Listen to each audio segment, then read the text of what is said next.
If you got a bonnet cap on your delta valve that is stuck, try this out.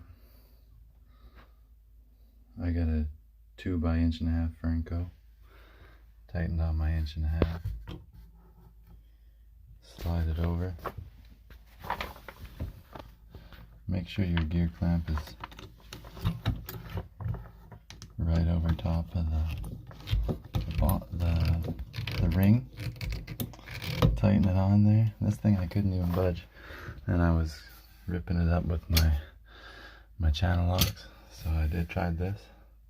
Look at this. Give it a spin. Comes right out.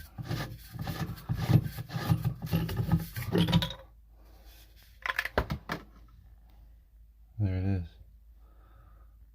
I guess it disperses the weight, or I mean, it disperses the tension on the ring, and then it just relieves the pressure.